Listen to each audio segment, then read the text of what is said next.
I always think that I met the boy in white. You know the boy in white. Run on the hill! Get back to the bus! Leave us alone!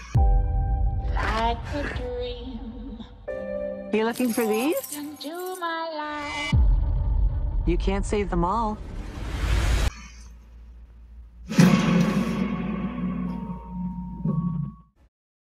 What is up, everybody? Jeremy Eisenfire here, and welcome to the channel.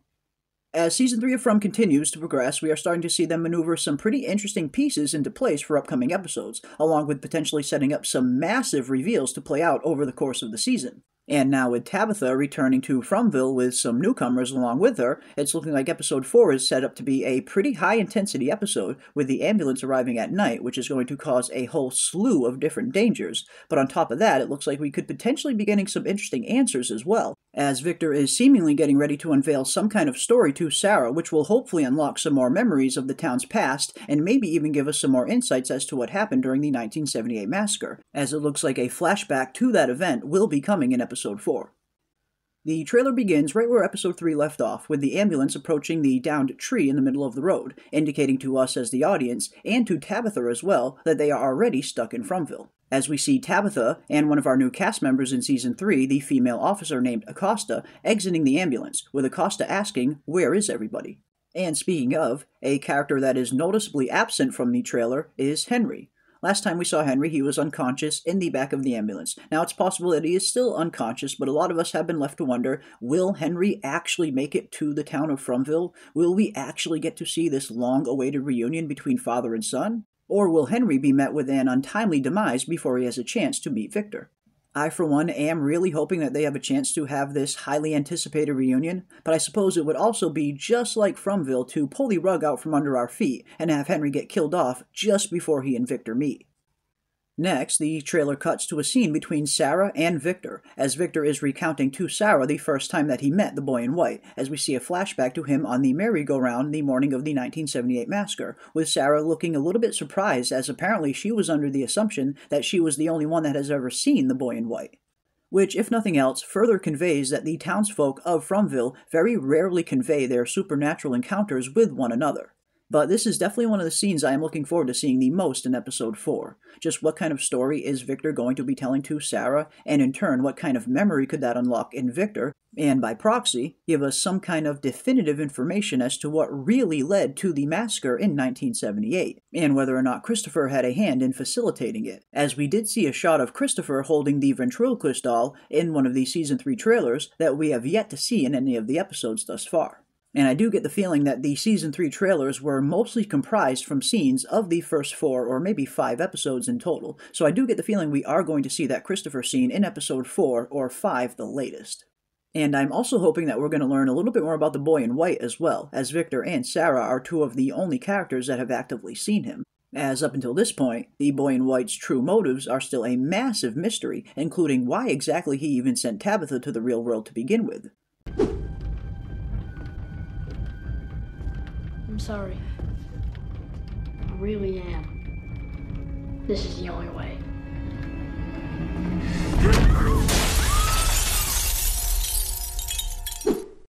Was her true purpose solely to just bring Henry back to Fromville? Does the boy in white want the entire Kavanaugh family, or as many of them as possible, in here for some kind of reason? Or was Tabitha meant to be doing something else in the real world, and her trip got cut short based on her freakout and subsequent accident, leading them to get trapped back in Fromville a little bit too early? If we look back at the end of Episode 3, Henry and Tabitha were apparently traveling to the original bottle tree that Miranda had created, something that Tabitha was hoping to learn some kind of answer when arriving at. It doesn't matter, it's just a tree. Well, it's not the original, if that matters. What? The original's in a park a few towns over. That was where we dropped acid together. You could say that tree is where this all started. One thing we were also left wondering at the end of Episode 3 is why exactly Victor chose Sarah to tell this story to, and why he showed up on her doorstep holding a very old piece of luggage.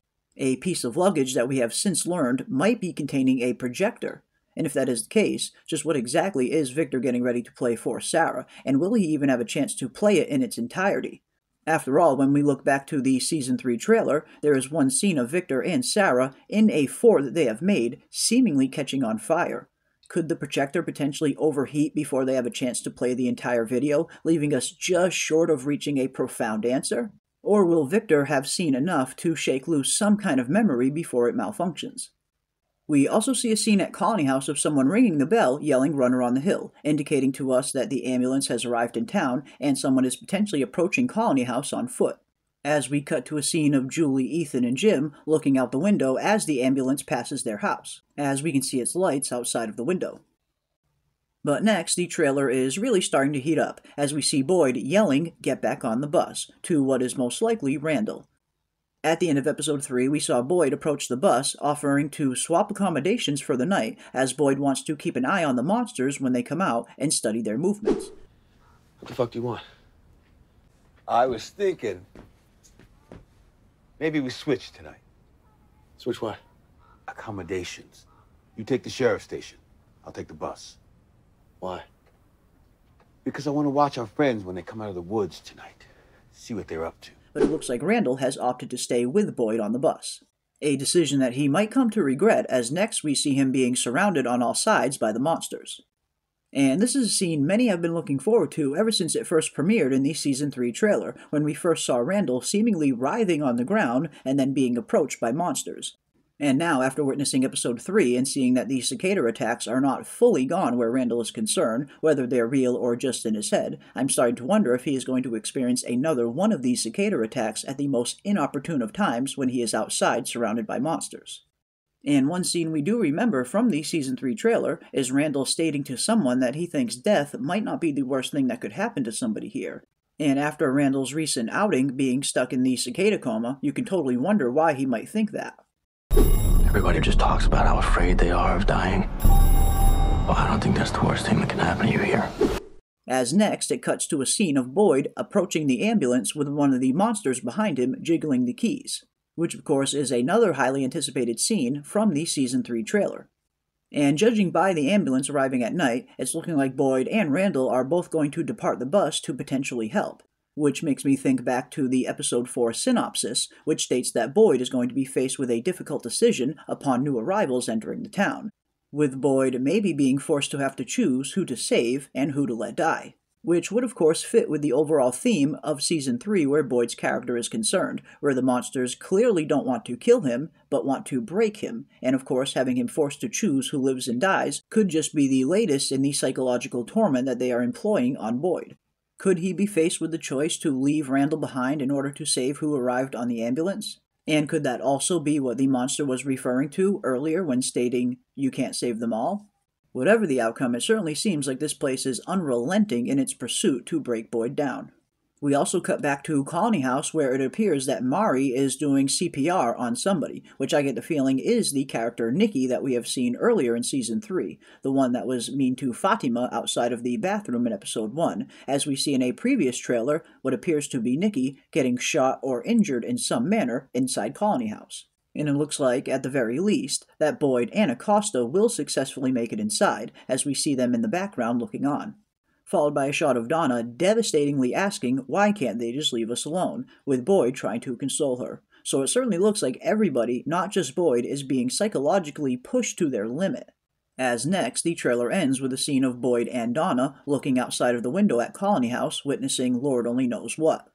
So it's looking like not only will episode 4 be an explosive episode with some really interesting monster scenes, but potentially an episode where we might get some answers as well through Victor. So it should be pretty interesting to see how this one plays out. But let me know down in the comment sections which scene are you looking forward to seeing the most in episode 4, and who from the ambulance do you think will not make it out alive. At this point, I think both of these EMTs, at the very least, might as well just have red shirt written on their forehead. It should also be interesting to see where Fatima's storyline is continuing to go in episode 4 as well, as last we left her, she and Fanny Pack Granny were getting ready to do a tarot card reading before being rudely interrupted by a crow flying into Colony House. And while we unfortunately didn't get a chance to see what cards were flipped over in episode 3, I get the feeling we will probably get a chance to see that in episode 4 or a later one, even if it's just a quick glance at the table to reveal which cards were actually flipped over. But either way, I'm looking forward to seeing where Fatima's storyline continues to go, and how this pregnancy is ultimately going to change her and the rest of Fromville. And it should also be interesting to see where Elgin's storyline is going to continue to go from here as well. In episode 1, we saw him plagued with another vision of the same creature that pushed him under the tub in season 2, and I get the feeling he is going to continue to be plagued with visions of a similar sort throughout season 3, until he figures out just what exactly these visions mean, and whether this kimono-wearing ghastly entity is ultimately trying to harm Elgin, or trying to help him. And of course, we can't forget about Jade, Kenny, Christy, and Dale spending the night at Cannibal Village. A very ominous night by the looks of it after Jade foolishly messed with the totems, or as Dale puts it, the ancient tower of holy scary shit. This is a really bad idea. There's nothing else strong enough to pry that trap open. You really want to start pulling apart the ancient tower of holy scary shit? I'm sure whoever built it won't mind. Oh, Jesus. Fuck. And at this point, I would be very surprised if they don't encounter some kind of strange occurrence overnight, especially with many believing that these totems were potentially some other form of talisman meant to keep evil out of this settlement. So it's definitely going to be interesting to see how this night goes, and if they are potentially visited by something else, similar to how Jim and Kenny were the first night they spent there. After all, not only do we have no idea what that was, but we're still left to wonder just what exactly was dragging Boyd and Sarah's tent at the end of season 1 as well, as whatever that was certainly didn't seem to be a monster, as the talisman hanging up in the tent did not stop it.